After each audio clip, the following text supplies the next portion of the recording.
The relentless hum of Washington, D.C., a city perpetually abuzz with the silent whir of influence and the distant echo of policy debates, felt a world away from the unassuming quiet of the daily grind, a small, independently owned coffee shop nestled in a bustling yet remarkably diverse neighborhood. At precisely 7:17 a.m., long before the Capitol truly stirred to life, Director Alani Dubois, a woman whose name alone commanded hushed reverence in the most secure corridors of power, sat alone at a chipped formica table. Her presence was a deliberate contradiction to her immense authority as the Director of Homeland Security, a role that positioned her at the very epicenter of national security and intelligence. She wore a simple, unadorned charcoal gray pantsuit, a crisp white blouse, and practical, low-heeled black pumps, an outfit that spoke of quiet competence rather than overt power. Her natural hair, typically pulled back in a neat, no-nonsense bun for official engagements, was casually tied in a loose braid, framing a face that, despite the weight of her responsibilities, held an almost serene composure. This was her sanctuary, a deliberate counterpoint to the bulletproof glass and coded silence of her executive office. Here, amidst the gentle clatter of ceramic mugs, the rhythmic hiss of the espresso machine, and the low murmur of morning commuters, Alani found a semblance of anonymity, a precious commodity in her highly visible life. She wasn't just observing, she was listening, absorbing the unfiltered rhythms of everyday life, a grounding exercise that kept her connected to the very people she swore an oath to protect. While the world believed her to be ensconced in secure bunkers, making life-or-death decisions, she was here, sipping chamomile tea, a seemingly ordinary black woman blending effortlessly into the tapestry of urban life. Yet, beneath the calm facade, her mind, a finely tuned instrument of strategic thought, was actively processing. Her tablet, propped subtly beside her mug, displayed a complex cybersecurity threat matrix, intricate lines of code and data flow, a silent, swirling vortex of potential global disruptions. She preferred the analog world of a physical notebook for her most critical insights, jotting down cryptic notes in a personal shorthand known only to her. Her eyes, dark and perceptive, swept over the faces around her. A young student buried in textbooks, an elderly couple sharing a croissant, a construction worker grabbing a quick coffee. Each glance was a silent study, a subtle assessment of vulnerabilities and strengths, a habit ingrained from years of national service. Alani Dubois' journey to the pinnacle of national security was a testament to extraordinary resilience and an unyielding spirit. Born into poverty in a segregated neighborhood, she had navigated systemic barriers, racial discrimination, and entrenched biases at every turn. Her early life was a constant struggle, marked by the quiet determination to prove her worth in a world that often sought to diminish it. She had worked her way through law school, served with distinction in the FBI, and swiftly climbed the ranks within various intelligence agencies, shattering glass ceilings with every promotion. Her rise was not fueled by ambition for power itself, but by an unwavering belief in justice and a profound commitment to protecting the vulnerable. This internal conflict, the profound desire to safeguard the nation and its citizens, even from within the very systems that sometimes failed them, pitted against the pervasive weariness of facing subtle, often unspoken prejudice from those she led or encountered in her daily life, was a perpetual undercurrent in her life.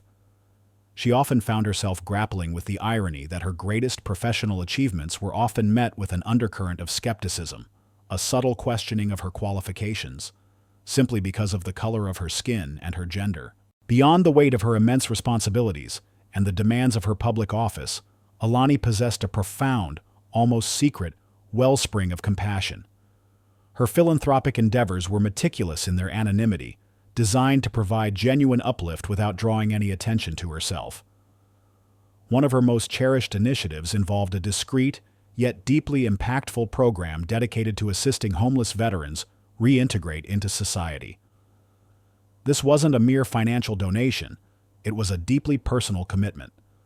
Every month, she would personally and anonymously leave a thick envelope of cash alongside a handwritten, unsigned note of encouragement at a community center that offered shelter and vocational training to former service members. Just last week, while reviewing a classified briefing on domestic terrorism threats, a small, worn envelope had been delivered to her private office, bypassing layers of security protocols through an intricate, pre-arranged system known only to her most trusted aides. Inside was a simple, heartfelt card addressed to the unseen angel. It was from a family she had helped, a veteran struggling with PTSD and his young children, now thriving in a small, renovated home, the rent paid for 2 years by her anonymous generosity. The card contained a crude crayon drawing of a smiling family and a handwritten message. "Because of you, we have hope." Alani had traced the crayon lines with a delicate finger, a rare, soft smile gracing her lips, a moment of profound, quiet satisfaction that nourished her soul far more than any presidential commendation. This small, private act, a testament to her humility and profound empathy, reaffirmed her belief that true success lay not in accumulation, but in impact, in the lives she could quietly touch and transform. As the morning sun began to filter through the cafe's front window, casting long, golden streaks across the worn wooden floor, Alani closed her tablet. The dark screen reflected her own composed, determined face, framed by the subtle glow of the city coming to life. She glanced down at her wrist. There, barely visible beneath the cuff of her modest blouse, was a simple, elegant silver watch. It wasn't a flashy designer piece, but a custom-made, military-grade timepiece, its minimalist face hiding an encrypted satellite communication module and a direct, secure link to the National Command Center. A small, almost imperceptible red light flickered twice, then went dark. It was a silent, coded alert, a signal of a routine security check from her shadow detail.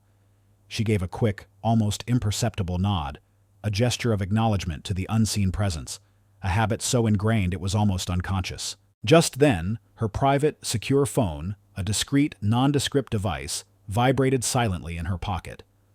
The caller ID was masked, displaying only a series of scrambled numbers, a protocol for the most sensitive communications. It was a rapid, urgent call from her chief of staff, a whispered update on a developing, highly sensitive counter-terrorism operation. Alani, ever mindful of her surroundings, quickly dismissed the call, her thumb pressing the reject button before anyone nearby could notice the unusual device or the urgent encrypted communication. She knew the chief of staff would understand the silent signal. She always prioritized maintaining her low profile, even at the cost of slight inconvenience. This extreme discretion, this deliberate cultivation of anonymity, had become second nature to her.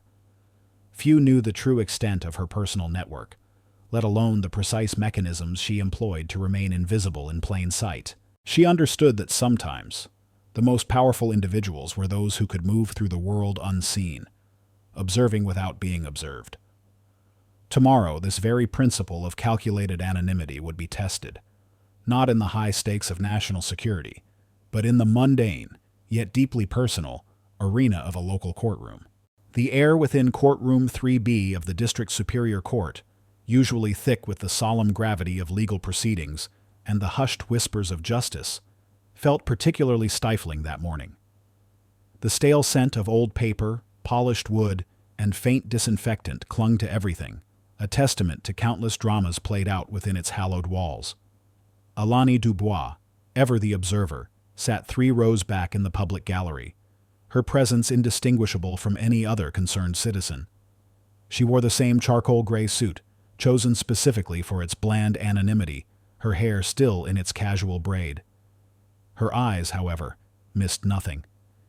Every nervous tick of the young defendant, every shift in the prosecutor's posture, every subtle nuance in the judge's expression, all were meticulously catalogued by her preternaturally observant mind. Her reason for being there was a deeply personal one, yet intertwined with her professional ethos. The defendant, Jamal Dixon, a bright, promising black college student, was her neighbor. He was a quiet, earnest young man, known in the community for his volunteer work at the local library and his passion for astrophysics. Jamal stood accused of a petty larceny, a charge Alani knew, with an almost visceral certainty, was utterly false. Her instinct, honed by years of uncovering intricate deceptions, screamed injustice. She had come to observe, to understand how the system, at its most fundamental level, functioned, or, in this case, malfunctioned. The prosecution's star witness, and indeed the primary architect of the flimsy case against Jamal, was Detective Sergeant Miller. A man in his late 40s, Miller cut an imposing figure, his uniform pressed meticulously, his bald pate gleaming under the courtroom lights. But his meticulously maintained exterior belied an internal landscape of arrogance, self-satisfaction, and a profound, almost pathological disdain for anyone he deemed beneath him. His face, ruddy and jowly, often settled into a sneer when he spoke to, or about, those he considered the usual suspects, a coded term he often used to dismiss and dehumanize minority defendants.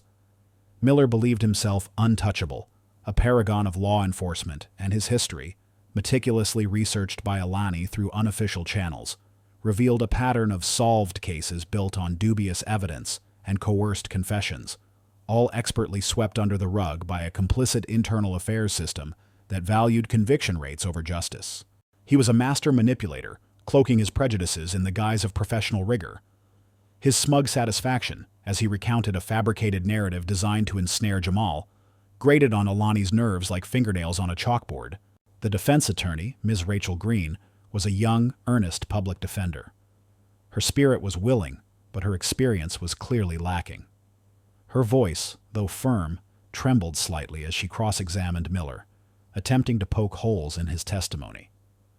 Rachel, a recent law school graduate, possessed a burning sense of justice, a stark contrast to the jaded cynicism that often permeated the legal system.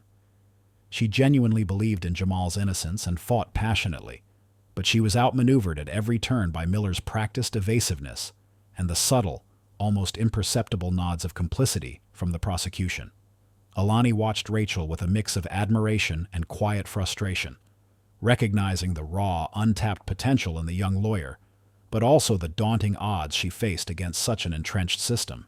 During Rachel's cross-examination, as she pressed Miller on the inconsistencies of his forensic evidence, Miller's composure began to fray. He smirked, visibly annoyed by the persistent questioning from a junior attorney. His voice, already laced with thinly veiled contempt, grew sharper.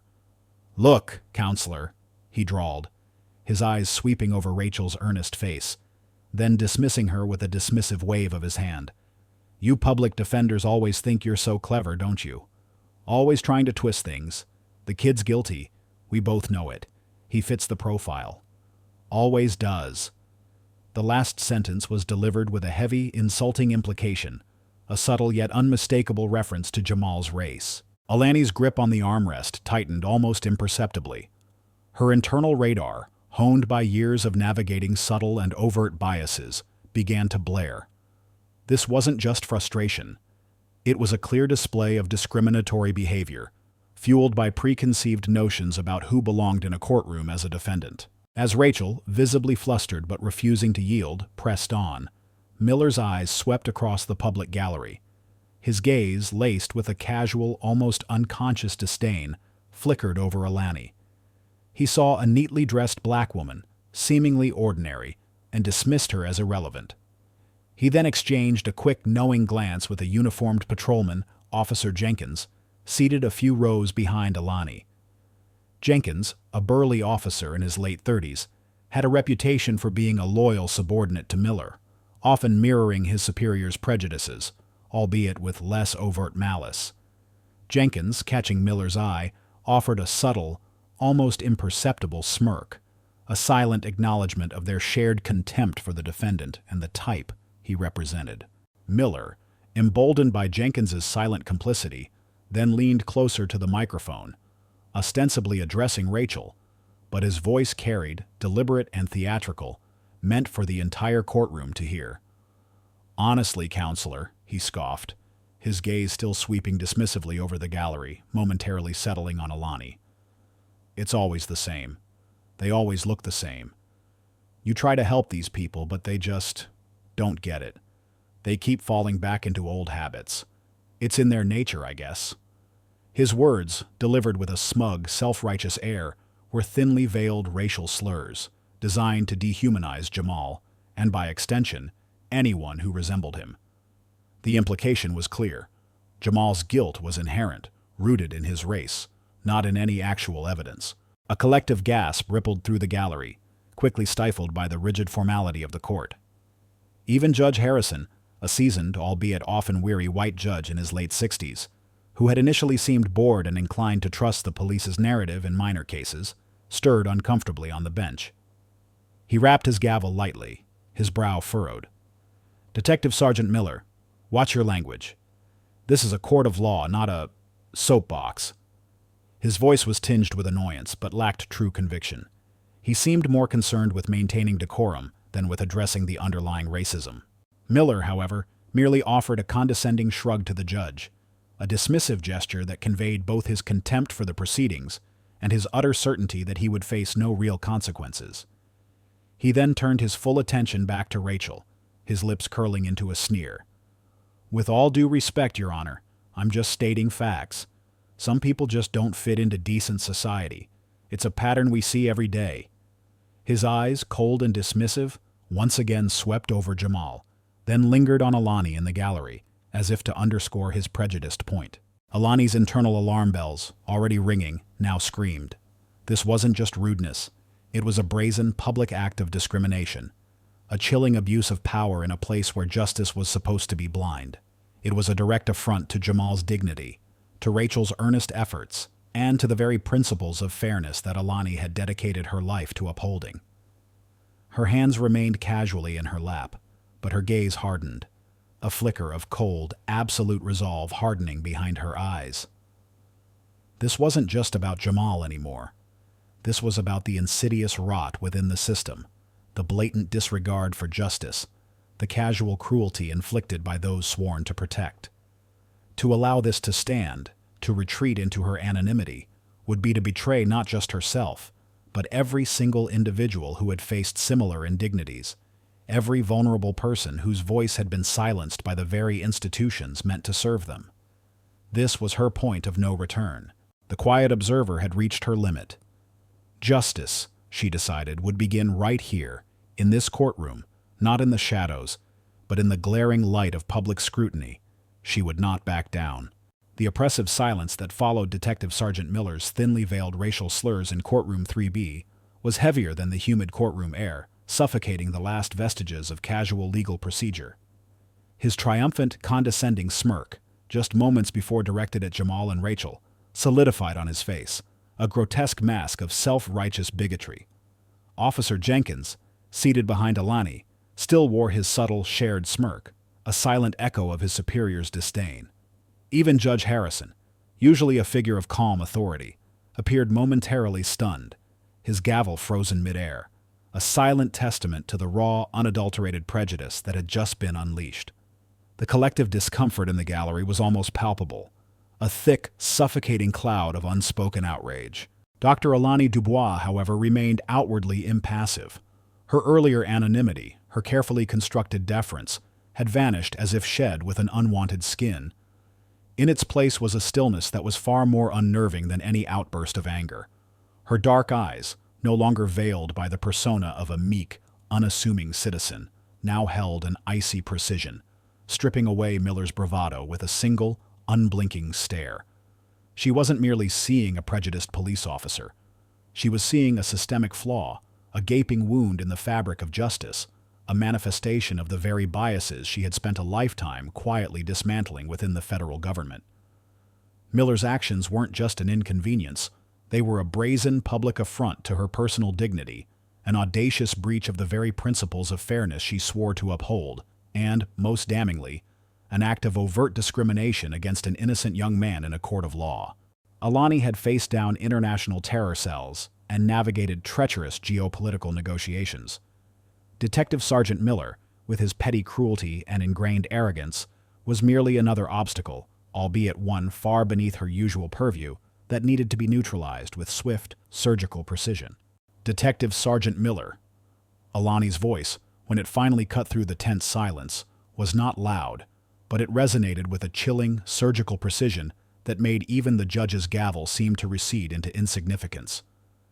It was devoid of anger, or any discernible emotion, which made it all the more terrifying.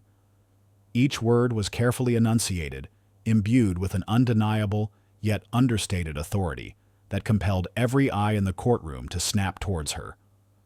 Your recent testimony and public statements constitute not only a direct violation of every professional standard in law enforcement, but also a blatant act of discriminatory misconduct, a severe breach of ethical conduct, and a profound disrespect for the judicial process itself.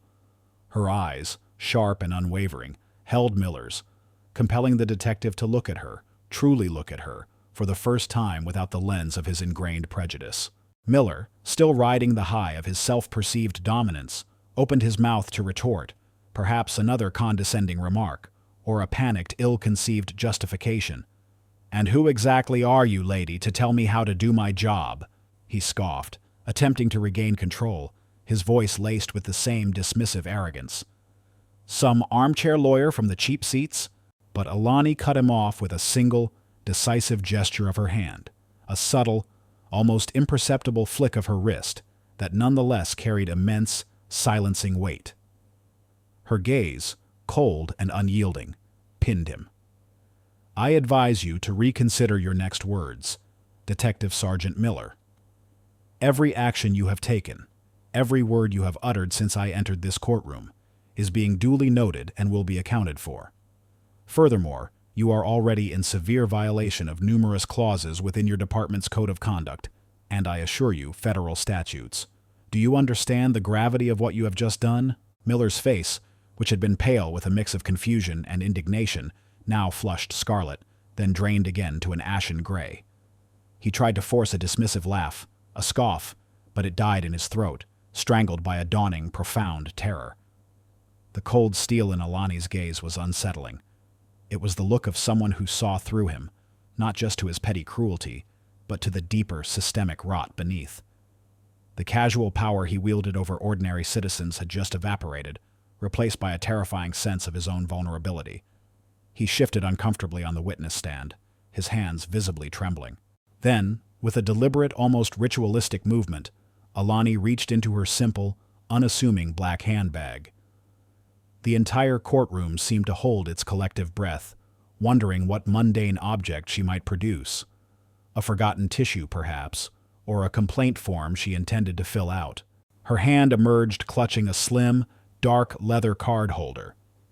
It was an unassuming object, one she carried with her constantly, a quiet repository of her true identity, a testament to her unyielding control. She unfastened the magnetic clasp of the card holder with a soft, almost imperceptible click. Her fingers, nimble and practiced from countless rapid identifications of classified documents, slid out a gleaming object. It wasn't a mundane driver's license. It wasn't a standard police ID badge. It wasn't even a typical corporate employee card.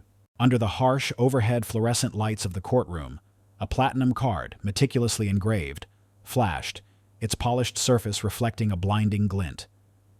Adjacent to it, nestled securely in a clear plastic sleeve within the holder, was another, equally imposing credential. Emblazoned clearly on its face, beneath the elegant, stylized eagle seal of the Department of Homeland Security, were the words, "United States, Department of Homeland Security, Director, Alani Dubois, National Command Access." Below that, a discreet yet clearly visible holographic security strip shimmered, a silent invitation to immediate, verifiable authentication by any federal agency. It was a credential that granted her unrestricted access to the most sensitive national security operations, unquestionable authority over myriad federal assets, and the power to demand compliance from any contracted entity operating under her purview. Alani did not speak. She simply held the card holder aloft, her arm steady, her expression unreadable. She held it just for a few seconds, long enough for the light to catch it, long enough for its stark, undeniable authority to sink into the collective consciousness of the courtroom.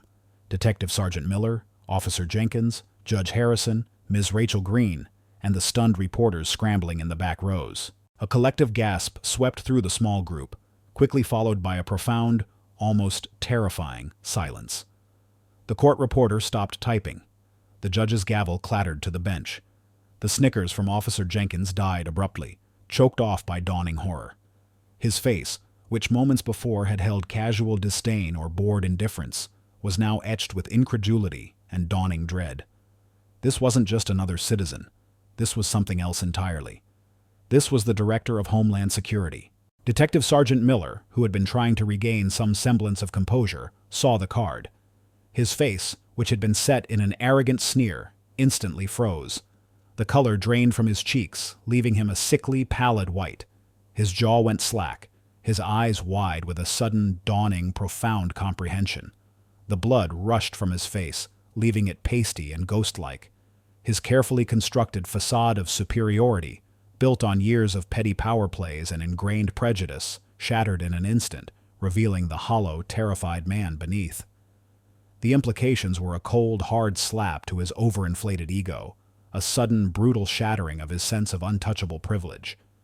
His eyes darted wildly, frantically, from the gleaming card to Alani's unflinching gaze, then to the stunned faces of the jury and the motionless judge, a silent, desperate plea for rescue that no one would answer. Judge Harrison, who had been observing the commotion from his bench, snapped to rigid attention, his body language shifting instantly from weary annoyance to profound deference. He knew who Director Alani Dubois was by reputation, a reclusive, immensely powerful, notoriously private figure. He knew he had just narrowly avoided a catastrophic misjudgment, almost allowing an act of blatant prejudice to unfold unchecked in his own courtroom, directly in front of one of the most powerful people in the country. He subtly, almost imperceptibly, nodded to the court bailiff, a silent acknowledgement of the seismic shift in power. In the press of shocked onlookers, Agent Miller, Alani's personal security detail, discreetly pulled out his phone, his thumb hovering over the record button. He had witnessed this countless times, the slow, agonizing realization on people's faces as they grasped the true identity of the quiet woman they had just underestimated. This time, however, he had a direct order from Alani herself. Document everything. He began to record, ensuring every word, every contorted expression, every flicker of fear was captured. The bailiff, sensing the gravity of the moment, quickly ensured no other recording devices were present, but Agent Miller's was encrypted and unnoticed. Alani, having allowed the card's profound significance to fully register with Miller, Jenkins, and the stunned courtroom, slowly, deliberately, returned it to her cardholder, tucking it away with the same practiced ease with which she had produced it. The brief flash of platinum was gone, but its indelible impact lingered, a cold, hard truth that had irrevocably reset the entire dynamic of the courtroom. The air, once thick with Miller's contempt, was now heavy with his terror, and a building wave of quiet, almost reverent respect from the observing Judge Harrison and the stunned, grateful face of Rachel Green. "Detective Sergeant Miller," Alani stated, her voice returning to its calm, judicial cadence, but now imbued with an undeniable, steely edge that had been absent before. "Your outburst, your derogatory remarks, your blatant discriminatory actions, and your gross professional misconduct constitute a severe breach of conduct, gross professional misconduct, and a clear violation of federal civil rights statutes. You are now formally relieved of duty, effective immediately, pending a full federal investigation. And let me be perfectly clear, your employment with this police department, and indeed your future in any form of law enforcement, is, as of this moment, over." She paused, allowing her words to sink in, their weight crushing Miller's last vestiges of defiance. She then turned her gaze to Officer Jenkins, his face now pale with fear. "As for you, Officer Jenkins," Alani continued, her voice unwavering, "your unprofessional behavior, your participation in Detective Sergeant Miller's discriminatory actions, and your failure to uphold the basic tenets of respectful service and ethical conduct mean that you are also placed on immediate administrative leave, pending a comprehensive internal investigation by the Department of Homeland Security." She paused, her eyes piercing Jenkins. "You will cooperate fully, or face far graver consequences." Her gaze finally rested on Ms. Rachel Green, the young public defender, who looked utterly bewildered. Then a profound gratitude washed over her face. Alani's expression softened infinitesimally, a subtle nod of acknowledgement.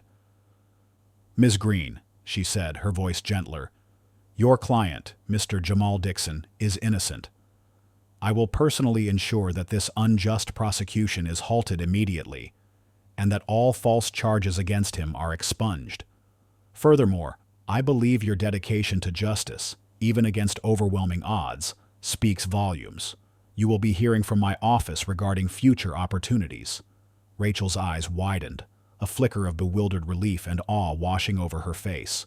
Alani then turned back to Detective Sergeant Miller, who was trembling visibly, his face contorted in a silent plea. "Detective Sergeant Miller," Alani concluded, her voice low and utterly devoid of mercy, "you have just ensured that not only your employment, but your entire career in law enforcement is over. Your contempt has served only to expose yourself and the rotten culture you represent. Now, step down from that stand and await the federal agents who will be taking you into custody." The initial confrontation was over, and the tables had not just turned. They had been flipped with a devastating, undeniable force, setting in motion a cascade of consequences that Detective Sergeant Miller, in his small-minded prejudice, could never have anticipated. Agent Miller stepped forward, his phone still recording, a silent, implacable witness to the swift dispensing of justice. The immediate aftermath within Courtroom 3B was a swirling vortex of stunned silence, rapidly morphing into barely contained chaos. Detective Sergeant Miller, a figure of pathetic indignity, was quickly and firmly escorted from the courtroom by two federal agents who had materialized from the back rows, their faces grim and unyielding. His bluster had dissolved into incoherent whimpers and panicked, desperate pleas. Officer Jenkins, his face ashen, was led away by two other agents for immediate administrative processing. The initial whispers of shock quickly escalated into a frantic murmur as news reporters, sensing a story far larger than a petty larceny, began to scramble, their cameras flashing, their microphones thrust forward. The air in the courtroom, thick with the residue of confrontation, slowly began to clear, replaced by a growing hum of anxious anticipation. Alani, however, felt no immediate triumph.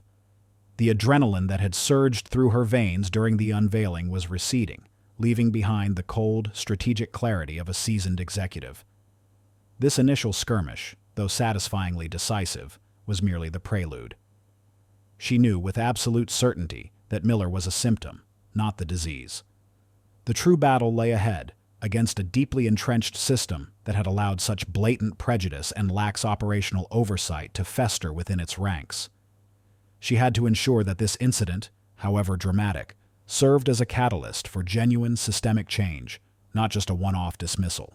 Her immediate priority was to re-establish control over the narrative and ensure that the district attorney's office, and indeed the entire local police department, understood the absolute gravity of their collective failure.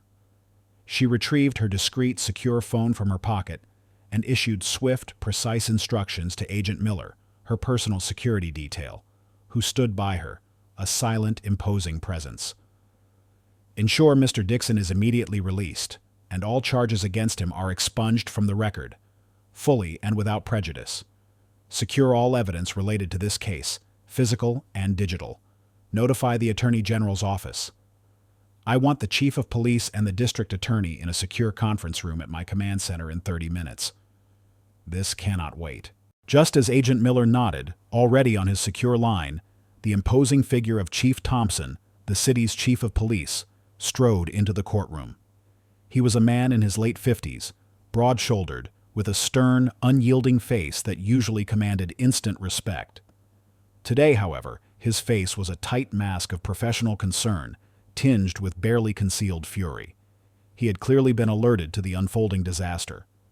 Behind him trailed District Attorney Evelyn Hayes, a sharp, meticulously dressed woman in her early 40s, her usual composure replaced by a visible tremor of anxiety. Chief Thompson, upon seeing Alani, stopped short, his eyes narrowing. He had worked with federal agencies before and knew enough to recognize the weight of the Homeland Security Director's presence. He approached her, his voice a low, terse rumble, devoid of his usual polished cordiality. "Director Dubois," he began, his tone taut with barely controlled exasperation, "my staff is reporting an extraordinary incident, something about Detective Sergeant Miller, a public dismissal, and your presence. Can you enlighten me? This sounds highly irregular, and potentially very damaging for my department. His tone was accusatory, implying Alani herself was the source of the irregularity and the public embarrassment. Alani's voice, however, remained calm, steady, and utterly unruffled. She chose her words with surgical precision, each one a calculated shot aimed at the systemic failures she had observed. Chief Thompson, District Attorney Hayes, your Detective Sergeant Miller not only exhibited gross professional misconduct, but engaged in blatant, undeniable discriminatory behavior towards an innocent citizen in your courtroom. He verbally abused and publicly defamed Mr. Jamal Dixon, attempted to convict him on fabricated evidence, and openly defied my authority, all based on transparent prejudice. My response was a necessary and immediate measure to de-escalate a volatile situation, re-establish control over due process, and confirm the gravity of his offenses when he repeatedly ignored my verbal warnings to cease and desist. Necessary? Or a highly irregular, perhaps even reckless display of authority that has now plunged my police department and the district attorney's office into a public relations nightmare? Thompson retorted, his agitation escalating, his carefully constructed facade of calm beginning to crack. Director Dubois, we operate by established protocols, by the meticulous rules of contractual agreement and professional discretion. This public dismissal, the scene it creates. Do you understand the implications? Rumors are already swirling among other law enforcement agencies and with the local press that your actions were disproportionate, that you are unpredictable, that you acted out of personal pique, not professional necessity. We're already getting calls about potential lawsuits from Miller and the other officers, citing emotional distress and wrongful termination. His voice rose, tinged with a desperate edge. He was clearly feeling the pressure, trying to deflect blame and protect his department's image. Alani's grip tightened imperceptibly on her phone. The insidious whispers she had always quietly endured, the subtle dismissals of her competence due to her identity, the casual assumptions about her right to be in certain spaces, were now amplified, weaponized against her by a system desperate to maintain its biased status quo. She understood the precarious tightrope she walked.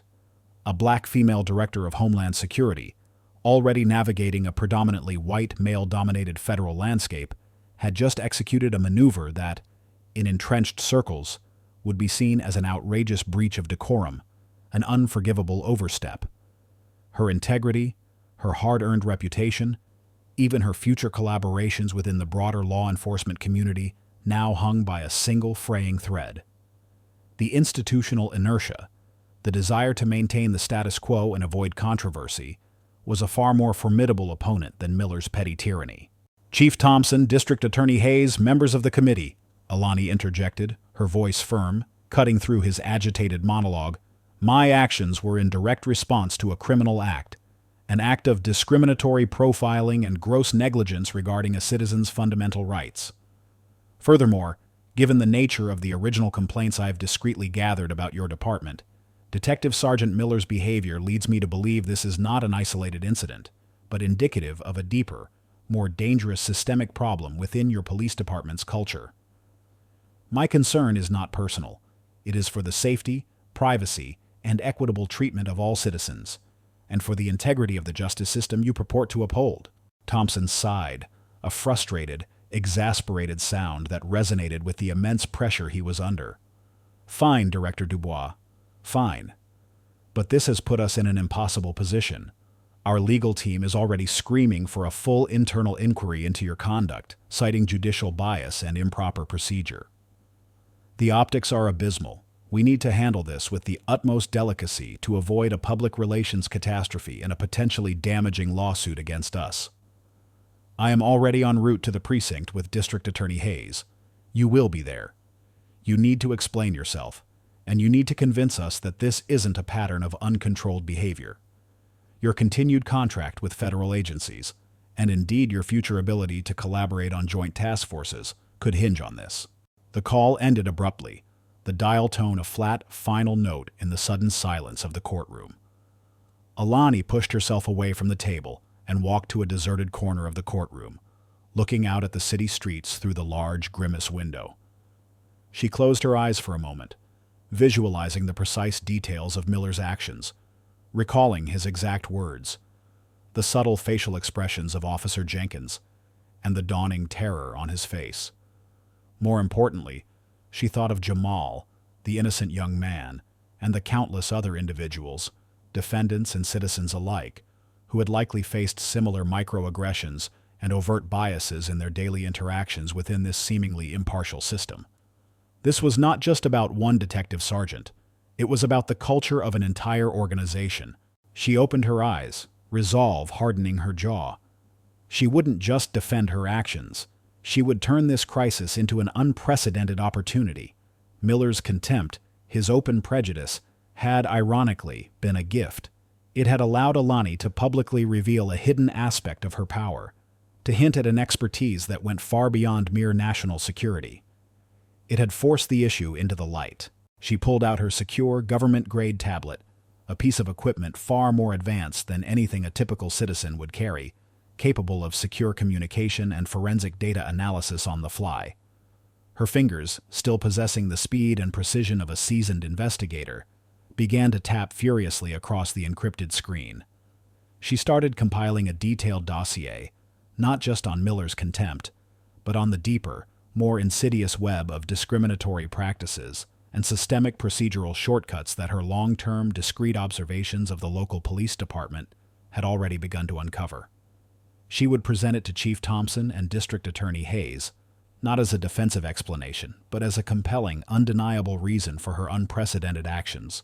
She would highlight the specific nuances of employee misconduct, the subtle evasions of ethical protocols, the ingrained culture of bias that an ordinary citizen might miss, but which screamed systemic failure to a mind as acutely perceptive as hers. She would argue that her prior experience, her unique perspective as a black woman in a position of immense power, was not a liability to be excused, but an indispensable asset in this specific case, and indeed for the future of ethical, equitable law enforcement. Her ultimate gamble: she wouldn't just ask for Miller's termination and a public apology. She would demand more. She would propose an expanded nationwide investigation into law enforcement conduct and citizen discrimination, leveraging her unique methodologies and her considerable federal influence to identify similar patterns across the entire country. She would not allow herself to be silenced or sidelined. She would face the police department's highest authorities head-on, not as an aggrieved citizen seeking redress, but as an uncompromising force for change, ready to expose a deeper truth that threatened the very fabric of American justice, the integrity of the justice system, her own integrity, and the very concept of impartial, equitable law enforcement depended on it. She was, in this moment, isolated, but armed with a formidable intellect, an unshakable moral compass, and a hidden power that few truly understood.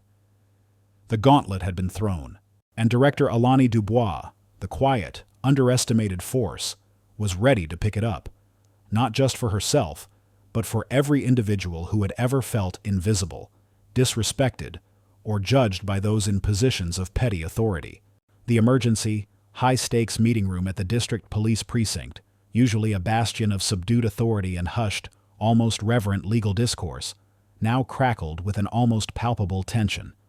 The air was thick with the weight of expectation, simmering skepticism, and the faint, lingering scent of stale coffee that did little to cut through the pervasive anxiety. Chief Thompson, the city's meticulously dressed chief of police, his face a tight mask of professional concern, sat at the head of the polished conference table.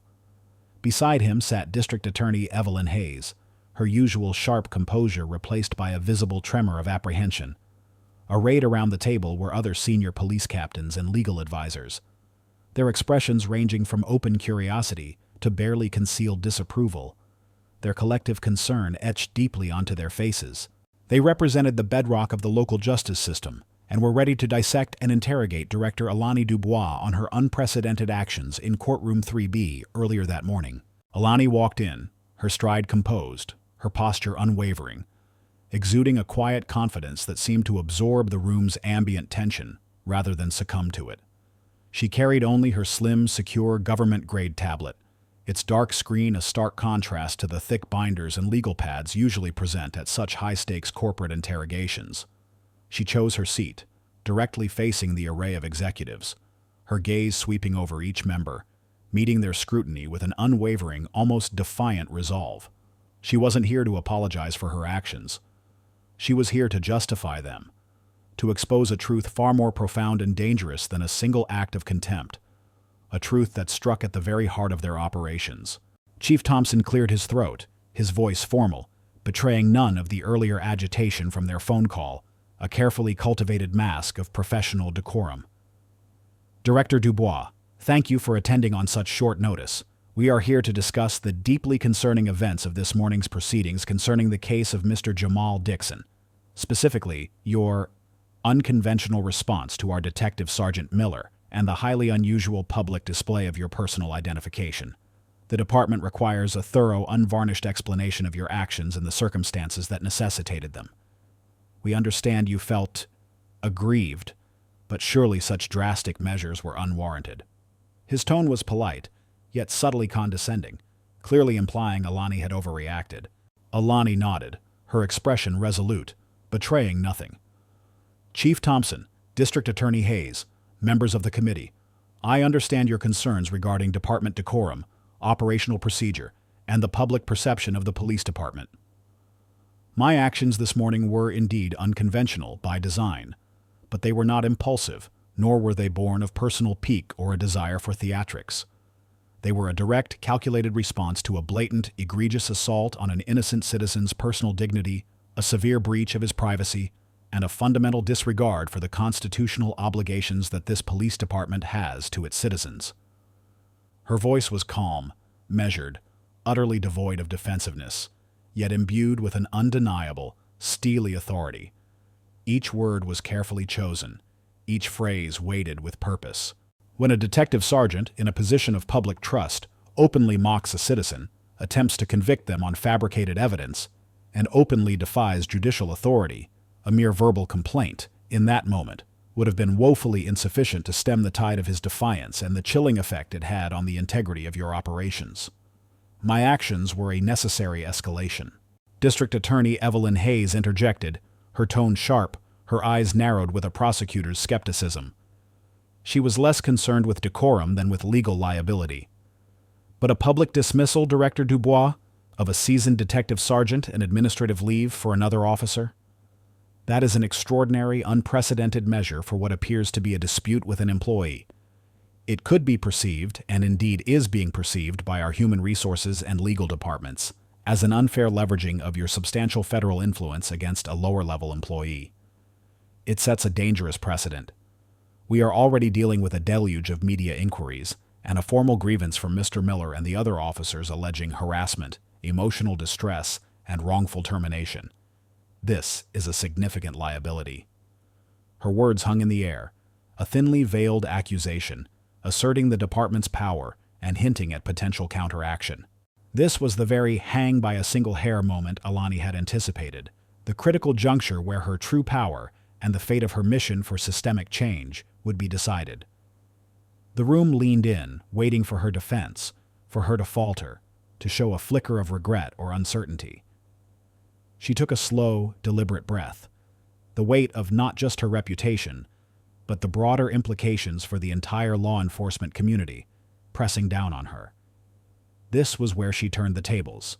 Respectfully, Chief Thompson, District Attorney Hayes, members of the committee, Alani began, her gaze unwavering, holding Ms. Hayes's. My background, as many of you are aware, extends beyond national security policy.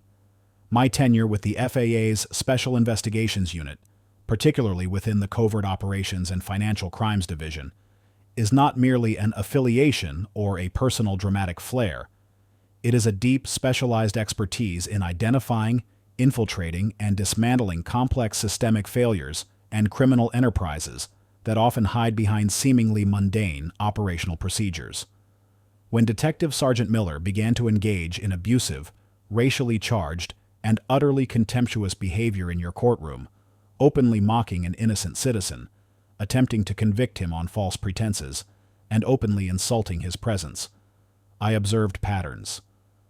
Not just of individual misconduct, but of systemic obfuscation, patterns of deep-seated prejudice, and alarming procedural laxity that screamed of a broader, more dangerous problem within this police department's operational culture. She activated her tablet, its screen springing to life with a soft hum. With a practiced tap, she projected a complex, color-coded flowchart onto the large, wall-mounted screen at the head of the table. It was a dense, intricate diagram teeming with interconnected arrows, anonymous internal complaint codes, recurring procedural bypasses, encrypted financial anomalies, and even snippets of recorded conversations, far more detailed and damning than anything presented in the department's internal audits or public reports. While observing this specific trial as a concerned citizen, my specialized training compelled me to look far beyond the superficial legal proceedings. Alani continued, her voice now morphing into the precise analytical cadence of a seasoned, unyielding investigator, the transformation palpable in the room. I independently cross-referenced publicly available social media reviews, anonymized internal employee surveys I discreetly obtained from whistleblowers, and this department's own publicly filed incident reports with my own proprietary database of recurrent behavioral patterns. What I found were not isolated anomalies, gentlemen and ladies. I found a consistent, disturbing pattern. A pattern of discriminatory officers consistently arresting or targeting citizens based on arbitrary pretexts, often correlating with their appearance, ethnicity, or socioeconomic status. A pattern of critical investigative and civil rights protocols being rushed or entirely bypassed during peak operational times to cut corners and maximize arrest quotas. And a pattern of documented instances where citizen complaints, particularly those alleging discrimination or police misconduct, were systematically minimized, miscategorized, or outright dismissed by lower-level management, protecting problematic employees rather than addressing the core issues. She tapped the screen again, highlighting a series of interconnected nodes on the chart. Each node represented a specific date, a specific incident, a specific precinct, and a specific officer or management decision. The cumulative effect was damning, revealing a pervasive, toxic culture. These are not just isolated incidents of poor policing or employee disputes, she explained, pointing to various clustered nodes on the diagram, each one a red flag. This is a systemic, deeply ingrained cultural problem within this police department's operations, where discriminatory practices are either explicitly sanctioned, tacitly ignored, or outright enabled by a lack of proper oversight and accountability from leadership. Detective Sergeant Miller's contemptuous behavior this morning, his desperate and misguided attempt to deny me access to due process, was not just arrogance. It was a direct, calculated act to prevent us from uncovering this entire, much deeper network of systemic failures and discriminatory practices. As she spoke, Agent Miller, who had positioned himself discreetly near the door, activated a pre-recorded audio file. The room was suddenly filled with Detective Sergeant Miller's harsh, grating laughter from the courtroom, his dismissive words, "The kid's guilty. We both know it. He fits the profile. Always does." The recording continued, capturing Officer Jenkins's snickers and Miller's escalating insults, a chilling, undeniable soundtrack to Alani's precise exposition. The final damning audio clip was a conversation between Miller and a supervisor, recorded weeks earlier, discussing how to handle citizens who don't understand their place, a clear coded reference to people like Jamal and, by extension, Alani herself. The committee members, initially skeptical, began to lean forward, their expressions shifting from doubt to intense, almost horrified fascination. Several instinctively pulled out their own pens, making rapid notes, their eyes glued to the complex, damning diagram on the screen and the horrifying audio playing in the background. Chief Thompson's jaw had dropped slightly, his usual composure dissolving as his eyes darted between the projected evidence, the live recording of his detective's bigotry, and Alani's unflinching face. District Attorney Hayes's usually impenetrable prosecutor's facade had cracked, revealing a flicker of genuine shock and dawning dread. They realized the immense legal exposure their department and office faced, not just from a citizen dispute, but from a potential class action lawsuit for systemic discrimination that Alani's evidence could fuel. "My direct action this morning, Chief Thompson, District Attorney Hayes," Alani concluded, her voice gaining a quiet, undeniable power that resonated through the room, silencing even the recording, was not an act of intimidation designed for a lower-level employee. It was an immediate, nonverbal communication, precisely calculated and delivered at a critical juncture to Mr. Miller and to any other officer observing that their contempt, their prejudice, and their systemic violations would not, under any circumstances, be tolerated. It was a precise, strategic decision to signal that they could not and would not escape accountability by belittling the citizen or attempting to obstruct an investigation. It was a clear, unambiguous statement that Director Alani Dubois knows exactly what is happening within your organization, and I am prepared to act. Not just for myself, but for every single individual who has been dismissed, disrespected, or discriminated against by your department. A profound, stunned silence filled the room. The committee members exchanged glances, a dawning realization spreading across their faces, chilling them to the bone. Alani hadn't just defended her actions, she had turned the tables completely, revealing a layer of systemic corruption and blatant civil rights violations they hadn't even suspected. Her unconventional action was now revealed as a stroke of strategic brilliance, born from an unparalleled expertise and a moral compass that pointed relentlessly towards true justice. She hadn't just reacted, she had preempted, observed, and now delivered an undeniable, devastating indictment. Then, Chief Thompson broke the silence. He slowly rose from his seat, his gaze fixed on Alani, his expression a mixture of awe, profound respect, and dawning dread at the implications. He looked utterly defeated, yet paradoxically, a strange sense of relief seemed to settle on his features, the relief of a festering wound finally exposed. "Director Dubois," he said, his voice husky with emotion, completely devoid of his earlier irritation and defensiveness. "You have not only clarified your actions beyond any reasonable doubt, but you have also, and far more significantly, unveiled a far graver, systemic threat to our operational integrity, our reputation, and indeed, our entire department. Your unique qualifications are clearly not just an asset. They are, quite frankly, an indispensable necessity for this department's survival, and, dare I say, its future."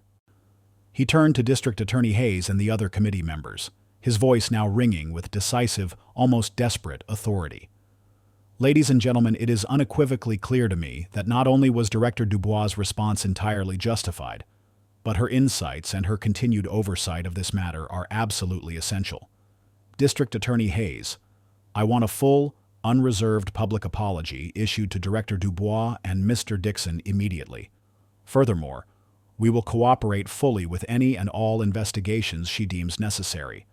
Every single officer, from the ground up, will undergo mandatory, rigorous anti-discrimination and citizens' rights training, overseen directly by Director Dubois' appointed team.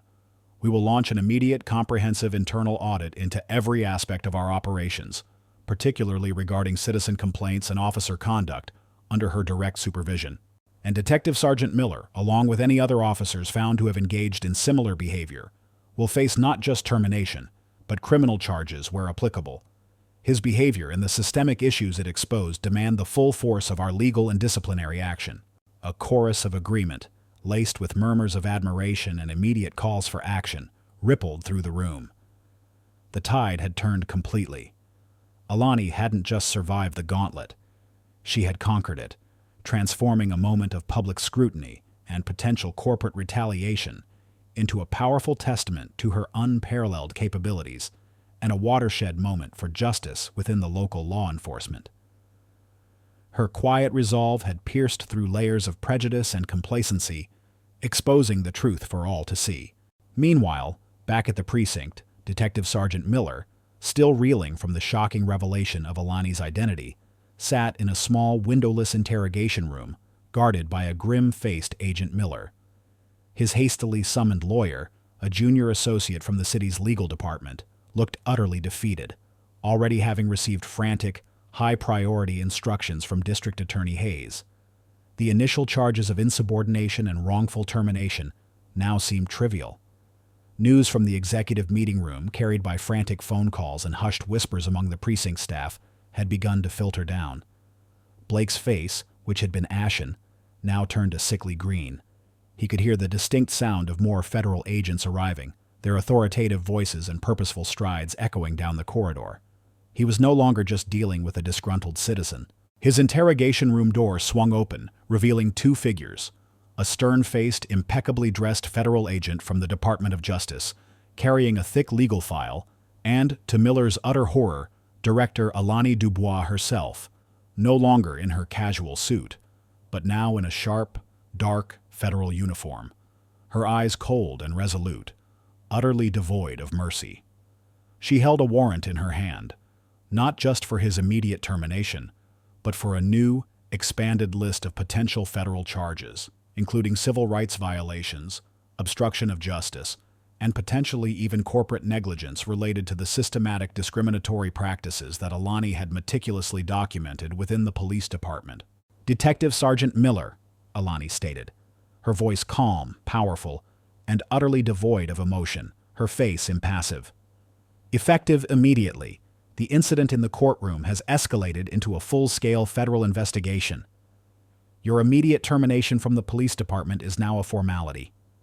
Your contempt on the stand, your blatant discriminatory actions, and your gross professional misconduct merely expedited this process and revealed the deeper systemic issues we were already investigating within your organization. My background, as you now know, has equipped me to recognize precisely the kind of intricate, insidious prejudice and procedural neglect you and others have been orchestrating." Detective Sergeant Miller's face, which had been ashen, now turned a sickly, mottled gray. He tried to speak, his mouth opening and closing uselessly, but no words came out. The formidable Detective Sergeant, the man who had dared to mock and humiliate an innocent citizen based on his appearance, was utterly, completely broken. The laughter and sneers had ceased, replaced by the chilling silence of inevitable, uncompromising corporate and federal justice. His petty power, his perceived influence, his entire miserable world had just collapsed around him, brought down by the very woman he had so arrogantly scorned. The catharsis was complete. The seismic shockwaves of Director Alani Dubois' revelation and subsequent decisive actions in Courtroom 3B reverberated far beyond the confines of the local judicial district. The incident, witnessed by startled court personnel and quickly spreading via hushed, frantic phone calls among law enforcement circles, transformed from a mere local disturbance into a potent, system-shaking exposé. The image of Alani, calm and resolute, wielding her federal credential against the backdrop of Detective Sergeant Miller's crumbling arrogance, became a powerful, albeit privately circulated, symbol. For Detective Sergeant Miller himself, the descent from his petty, self-appointed throne was as swift as it was absolute. Escorted from the precinct in handcuffs by federal agents, his once immaculate uniform now seemed to sag, a cruel mockery of his former, albeit limited, authority. The immediate termination from the police department was merely the first domino to fall.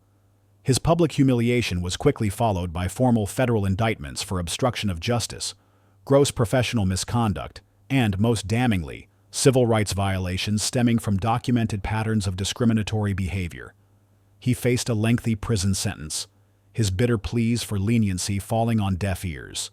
His downfall became a stark, chilling deterrent, a vivid reminder that no amount of prejudice or perceived status could outrun the long arm of federal law, especially when confronted by someone as unyielding and prepared as Director Alani Dubois.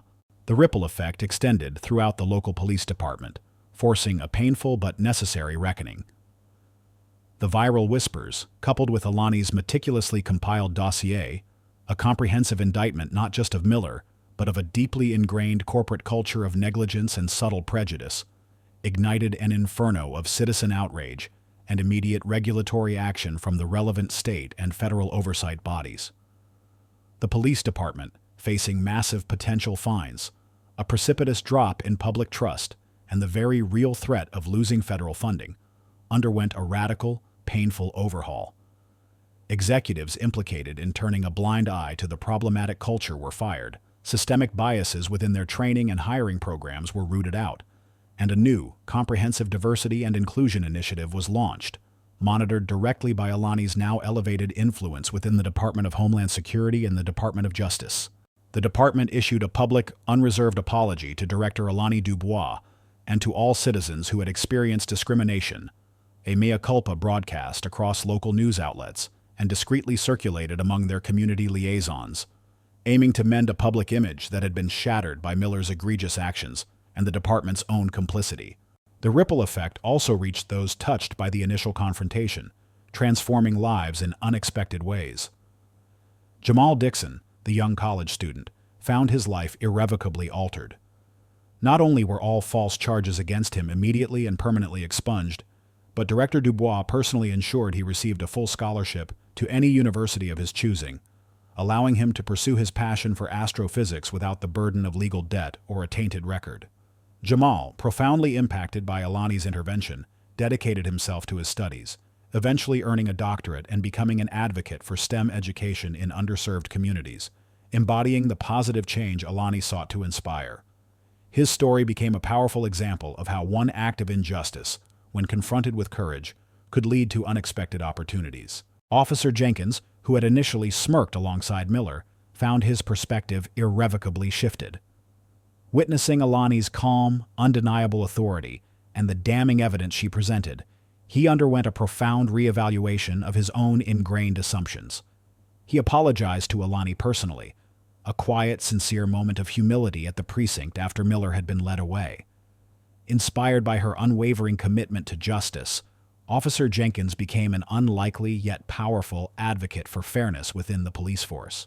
He actively pushed for mandatory diversity and sensitivity training for his colleagues, reporting subtle instances of profiling and ensuring all citizens, regardless of appearance, were treated with respect. He became a trusted point of contact for Alani's team whenever her operations touched down in the city, a testament to his genuine growth and newfound principles. He was eventually promoted, becoming a beacon of ethical policing within his precinct. Alani herself, however, felt no grand sense of personal triumph. The catharsis was internal, a quiet satisfaction that justice, often slow and circuitous, had been served swiftly and decisively. Her actions had cleared the air, demonstrating that true authority stemmed not from intimidation or prejudice, but from unwavering integrity and a profound commitment to justice. Her initial moniker, the Quiet Innovator, had now broadened. Whispers in the halls of power, from federal agencies in Washington, D.C., to local precincts across the nation, referred to her now as the architect of law enforcement justice. Acknowledging her profound impact on systemic change within the intricate, often insular world of public safety. She still maintained her disciplined routine, rising before dawn for Krav Maga, her mind as sharp and agile as her body. This wasn't merely about personal success. It was about ensuring that the scales of justice were balanced for everyone who dared to dream of safe, equitable, and dignified treatment under the law. Her work became a living testament to her belief that true progress wasn't just about catching individual wrongdoers, but about dismantling the flawed systems that enabled them. The executive committee of the police department, along with Chief Thompson and District Attorney Hayes, now chastened by their initial skepticism and profoundly impressed by Alani's strategic brilliance, issued an unprecedented internal memo. It not only strongly commended Director Alani Dubois' exceptional judgment, unparalleled expertise, and unwavering commitment to ethical conduct and civil liberties, but also acknowledged that her unconventional actions were, in fact, crucial to uncovering a vast, industry-wide problem of systemic prejudice and procedural laxity within their own ranks. More significantly, Chief Thompson, a man of profound integrity, who had once harbored his own quiet reservations about Alani's assertive style, sought her out personally. In the quiet solitude of his executive office, overlooking the sprawling city, he offered a profound, heartfelt apology, one he had rarely given in his long, successful career. "Director Dubois," he began, his voice thick with regret, "I owe you a sincere, unreserved apology. My initial concerns about your methods, my preoccupation with maintaining external decorum and protecting the department's immediate interests, blinded me to the deeper justice you were pursuing. You saw what none of us did. Your integrity, your courage, and your extraordinary investigative skills are not just an asset to Homeland Security. They are, quite frankly, an absolute necessity for this department's future and for the entire law enforcement sector."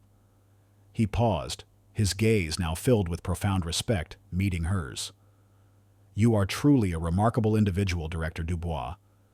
Your actions saved this department from a far greater crisis."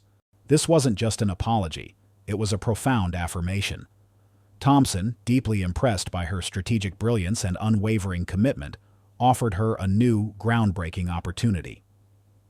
He proposed the establishment of a specialized national task force on law enforcement integrity and diversity, directly under the purview of the Department of Homeland Security. One designed to proactively investigate and audit systemic issues of misconduct, discrimination, and procedural negligence across all major local and state law enforcement agencies, using undercover methodologies and cutting-edge data analysis. And he asked Alani to head it, granting her unprecedented autonomy, a significantly expanded budget drawn from federal contributions, and direct access to top-level resources to leverage her unique expertise to its fullest potential. This was more than just a collaboration. It was a recognition of her singular abilities, a chance to fundamentally reshape a critical, often insular aspect of the justice system and extend her reach far beyond the confines of a single police precinct. It was the meaningful opportunity that allowed her to truly flourish, using her past as a foundation for unprecedented innovation within the federal regulatory world and beyond.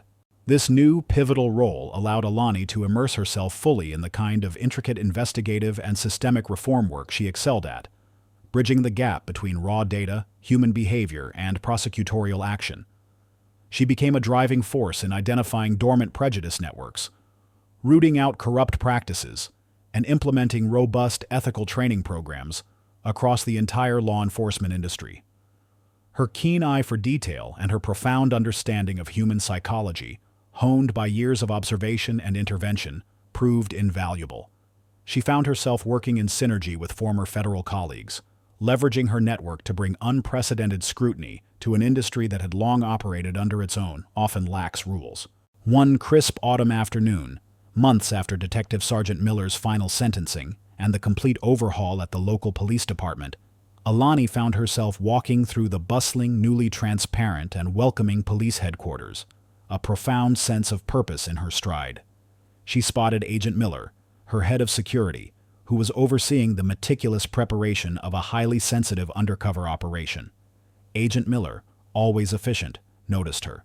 "Director Dubois," Agent Miller said, a small, knowing smile playing on his lips, as he approached with a tablet displaying a detailed operational plan.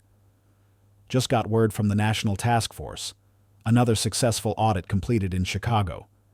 They uncovered a major loophole in a regional department's evidence collection process that was enabling discriminatory practices. They're facing massive penalties and a forced restructuring." Alani nodded, a soft, content smile touching her lips, a rare sight for those who didn't know her well. "Excellent work, Agent Miller. These are the victories that truly matter. Every single data point, every careful observation, contributes to making our communities safer and more equitable for everyone." She then looked at Agent Miller, her eyes warm with genuine appreciation. And to think, it all started with one detective sergeant who thought he could get away with anything. "Your discretion and foresight were invaluable." Agent Miller simply nodded, a look of quiet pride on his face. The law enforcement sector, once a place where subtle biases and entrenched power structures often went unchallenged, had begun to subtly transform under Alani's influence. Her calm, decisive actions had cleared the air, demonstrating that true authority stemmed not from intimidation or prejudice, but from unwavering integrity and a profound commitment to justice. The atmosphere was no longer cold and impersonal, but imbued with a quiet professionalism that valued merit and equity above all else. Alani had not just won a case. She had sparked a quiet revolution within the exclusive world of law enforcement. 5 years later, the very fabric of American law enforcement, particularly within its local and state agencies, seemed to hum with a different, more harmonious energy. The pervasive atmosphere of dismissive prejudice and systemic complacency that had once subtly permeated police precincts and courtrooms had largely dissipated, replaced by a tangible sense of improved professionalism, genuine respect, and equitable treatment. It was a transformation directly attributable to the quiet, yet profound influence of Director Alani Dubois.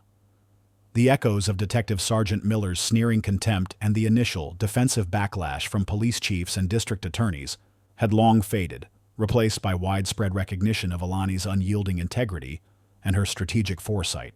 Director Alani Dubois, now universally revered not just for her keen regulatory mind, but for her unshakable moral compass, had become one of the most influential and respected figures in the U.S. federal justice system, and indeed a global thought leader in ethical law enforcement. The specialized National Task Force on Law Enforcement Integrity and Diversity she spearheaded had flourished beyond all expectations, becoming a benchmark for proactive oversight, ethics, and best practices within the often opaque world of public safety.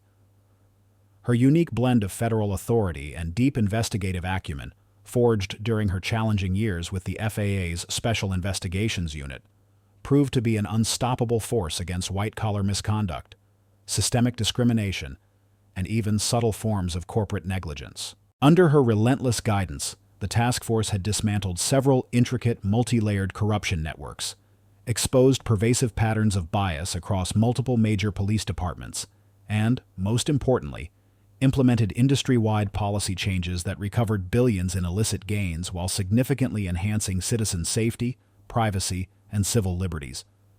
She no longer needed to publicly display her platinum identification card as a tool for confrontation. Its power was woven into the very fabric of her reputation, her every action, and the transformed institutions she had helped reshape. Her initial moniker, the Quiet Innovator, had been almost entirely forgotten by the broader public, superseded by a more resonant title. Now, whispers in the highest echelons of government, from federal agencies in Washington, D.C., to local precincts across the sprawling nation, referred to her with deep respect as the architect of law enforcement justice, acknowledging her profound and lasting impact on systemic change within the intricate, often resistant, world of public safety. She still maintained her disciplined routine, rising before dawn for her rigorous Krav Maga sessions, her mind as sharp and agile as her body. This consistent self-mastery was not merely about personal well-being. It was about ensuring she remained at peak performance to champion a cause far greater than herself. Her work was a testament to the belief that true progress wasn't just about catching individual wrongdoers, but about dismantling the flawed systems that enabled them, ensuring justice wasn't just served, but permanently built into the very foundations of the American justice system. Emily Chen, inspired directly by Alani's courage and unwavering stand, had ascended rapidly within the prosecution ranks.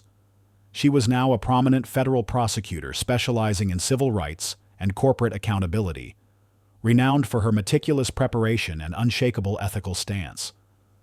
Emily had become a mentor herself, actively seeking out and nurturing young lawyers, particularly women and minorities, instilling in them the same principles of integrity, resilience, and fierce dedication to justice that Alani Dubois had so powerfully embodied. She frequently cited Alani's story, a powerful, real-world testament to the transformative power of standing firm in the face of prejudice and institutional inertia. Emily often found herself working alongside Alani's task force, coordinating legal action against departments and individuals exposed by the National Task Force, a formidable duo in the relentless pursuit of justice. As for Detective Sergeant Miller, his reign of petty tyranny and prejudice was a distant, bitter memory. He languished in a maximum-security federal prison, his once immaculate uniform replaced by standard-issue prison garb, his contemptuous sneer utterly extinguished. His ill-gotten gains and any remaining personal assets were confiscated as part of his restitution for the significant damages incurred by the police department due to his actions and the subsequent forced restructuring. His downfall served as a permanent, chilling deterrent for other law enforcement personnel, a stark, public demonstration that no one, regardless of their perceived status or ingrained biases, was above the law when the relentless pursuit of justice, spearheaded by Director Alani Dubois, was brought to bear. Alani's profound impact extended far beyond the immediate outcomes of her cases and investigations. Driven by a deep-seated desire to ensure that talent and integrity were never again overlooked or stifled due to prejudice, she personally established the Dubois Foundation for Justice and Opportunity. This national program provided comprehensive scholarships, intensive mentorship, and practical training for aspiring legal professionals and law enforcement specialists from underserved communities, actively encouraging them to pursue challenging careers within the FBI, the Department of Justice, and other federal law enforcement agencies, as well as within local police departments, promoting a new generation of ethical leaders. She frequently delivered keynote addresses at prestigious legal conferences, law enforcement summits, and university commencements, sharing her own story not as a tale of personal triumph, but as a compelling call to action for systemic change and a powerful reminder that every single individual had the power to contribute to a more just world. Her speeches resonated deeply, inspiring millions and fostering a new generation to champion justice with both sharp intellect and unwavering moral courage. On a crisp autumn afternoon, precisely 5 years to the day after the infamous courtroom incident, Alani sat in her meticulously organized, spacious office at Homeland Security headquarters, reviewing a new, groundbreaking policy proposal for mandatory anti-bias training across all federal, state, and local law enforcement agencies. A soft knock at the door, and her Chief of Special Operations, Agent Miller, entered, a stack of freshly organized, color-coded reports in his hand. Agent Miller, now an even more confident, exceptionally competent, and utterly indispensable part of Alani's inner circle, moved with a quiet efficiency and assuredness that completely belied his once strictly reserved demeanor. He had found his true purpose, thriving under Alani's direct yet empowering mentorship, having grown alongside her as she spearheaded industry-wide change. "Director Dubois," Agent Miller said, a small, knowing smile playing on his lips as he approached with a tablet displaying a detailed operational plan. "Just got word from the National Task Force. Another successful audit completed in Chicago. They uncovered a major loophole in a regional department's evidence collection process that was enabling discriminatory practices. They're facing massive penalties and a forced restructuring." Alani nodded, a soft, content smile touching her lips, a rare sight for those who didn't know her well. "Excellent work, Agent Miller. These are the victories that truly matter. Every single data point, every careful observation, contributes to making our communities safer and more equitable for everyone." She then looked at Agent Miller, her eyes warm with genuine appreciation. "And to think, it all started with one detective sergeant who thought he could get away with anything. Your discretion and foresight were invaluable." Agent Miller simply nodded, a look of quiet pride on his face. The law enforcement sector, once a place where subtle biases and entrenched power structures often went unchallenged, had begun to subtly transform under Alani's influence. Her calm, decisive actions had cleared the air, demonstrating that true authority stemmed not from intimidation or prejudice, but from unwavering integrity and a profound commitment to justice. The atmosphere was no longer cold and impersonal, but imbued with a quiet professionalism that valued merit and equity above all else. Alani had not just won a case, she had sparked a quiet revolution within the exclusive world of law enforcement. If this story stirred your heart, if it reminds you that courage can alter destinies and that light always finds a path even in the deepest darkness, please leave a comment. Share this story with those who need inspiration. Like, subscribe, and hit the bell to never miss our upcoming stories.